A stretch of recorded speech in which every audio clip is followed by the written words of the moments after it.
Roger, congrats on your victory. May I ask you if you feel as young as you look out on the court? May I ask if you feel as young as you look out on the court? Thanks. Yes, I feel good. I feel young, but I think it's the haircut.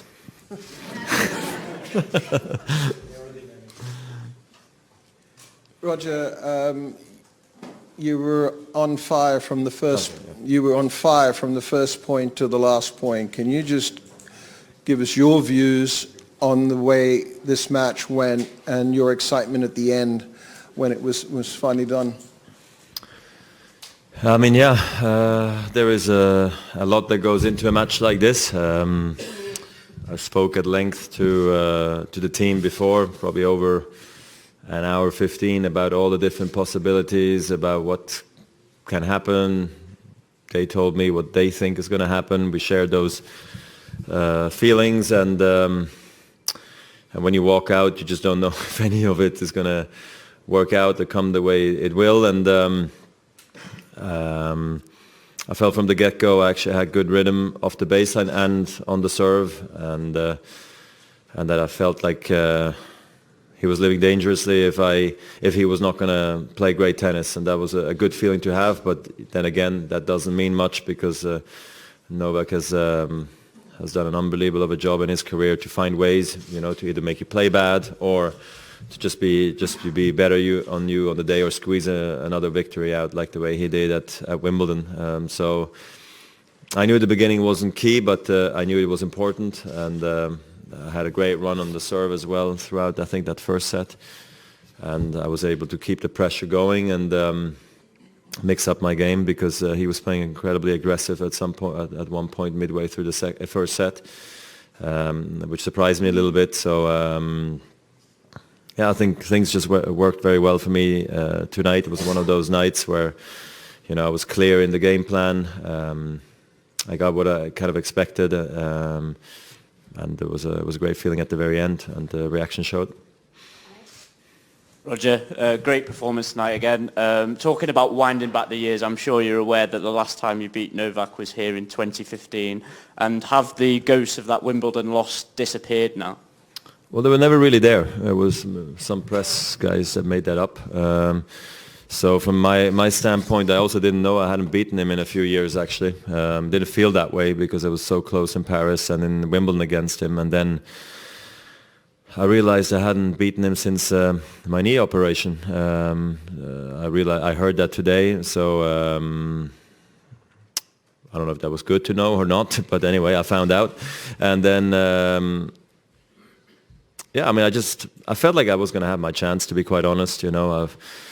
I knew, and I explained myself after the first round against Team. First rounds are never easy. I mean, if you make a comparison of how I clocked my serves today compared to the first round, it's just day and night, but that's how it goes. And I'm just happy at the level I could play today. And obviously it's always special beating Novak, even more so of what happened. But I didn't feel like I had to get rid of the ghost or anything like that. I feel like I moved on pretty quickly after that. So I've been playing very well this season, and I think this victory proves that today.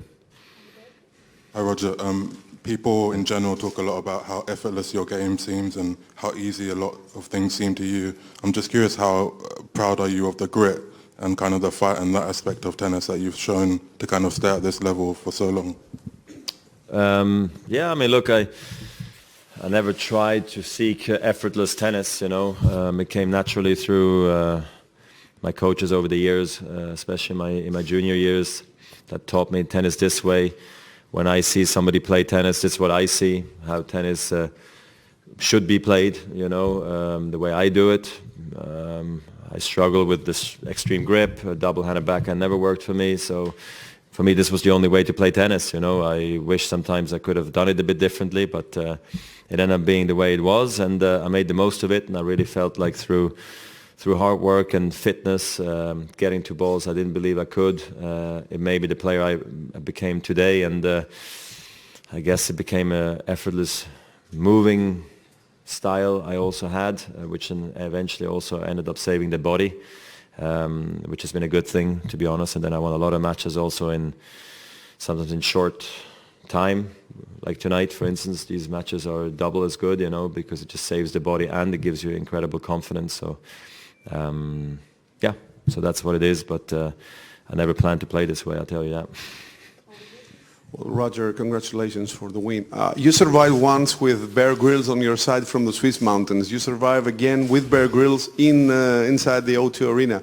Which survival was most difficult or easier compared? He was here. I was happy to see him again. We had a great time. We know each other for many years now. He's very inspiring too, super positive person. I feel like I'm similar in this regard. I always see things in a good way, and it's nice to connect again. But yeah, out in the wild where I'm not as confident and comfortable than like in here, it was definitely more difficult than tonight.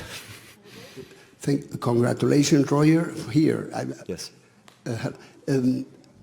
Yes, hello. I found one of our colleagues, a Danish colleague, Tina Schuer Larsen, and she told me that you've been training with a new player that is from Denmark. Do you see him future, and do you see any Swiss junior after you or after Wawrinka? Yeah, so apparently we're going to have 4 Swiss juniors in the main draw of the Australian Open juniors, which is great. I'm not sure when that's the last time it happened. It must be years ago. So that's a great thing for Swiss tennis. So there is some talent coming through, which I'm really happy about. And I've practiced with probably 2 out of the 4. Yeah, and then Rune, I practiced with him here, like I've hit with all the juniors here. 4 of them, 2 were here the first week, 2 of them are here now the second week, and it's been fun. For me, it's been good for me, but I hope it's been more fun for them, because it's like a dream week. I would have loved to do that at 16, you know, to just hang with the big guys and warm up one guy, then you go warm up the next guy, actually, and they play each other, and you completely see the vibe of how the teams are and the dynamics are. So, yeah, I mean, I'm impressed by all these guys, you know, how much work ethic they already have, what a strong team they have, how they hit the ball. So I'm sure that we'll see much more of all these players, you know, down the road, but it's so hard to predict nowadays, to be honest. Roger, unbelievable performance at the serve, 83% on the first set, first serve, 16 points out of 19 in the first set, 4 points out of 4 on the second serve. I mean, do you remember to have served so well recently? And also, well, I mean, what do you expect now? Because, I mean, every year, every day seems different. With Thiem and Berrettini, you didn't play probably so well as you did today. Yeah, I've had a good serving year, to be honest. So I'm sure at some point this year I felt great, maybe even in Basel, because I ran through the tournament there. So I know I can do it, but obviously that was not Novak Djokovic, you know, opposite to me. So to hit the spots the way I did today is definitely special. Also just to be also strong on the shot that comes right after, and then being able to also produce good returns, because I thought I actually returned also really well today. I made a lot of returns, and then when I was in the rallies, he felt like the need to play extremely aggressive, because if he didn't, I was always going to take a big cut at the ball. So no, it's a great match.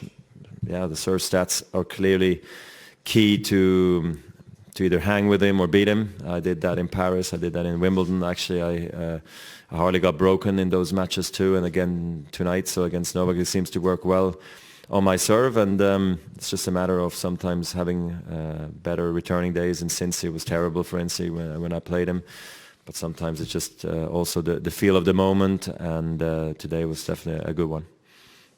So, Roger, I was paying attention at you signing balls and shirts and lids for fans after the match today, and I started to wonder if even Rafa would ask you to sign something today for granting him the #1 of the world by beating Novak, of course, until the semifinals or the final. Yeah, no, I don't know. I know he was there, but anyway, I'm sure he was watching. But I've been there before, so at the end of the day, I'm trying to play a good tournament myself. I knew there was a lot on the line for Novak today. If he wouldn't have won Wimbledon, maybe he wouldn't have even gotten to that, to be quite honest. So that's what I was telling myself too. But because he beat me at Wimbledon, actually Novak was as close as he was. And Rafa's had an unreal of a stretch as well. Both guys have had great years. I'm happy I was able to beat both this year. And they both deserve to be ranked higher than me this year. Yeah,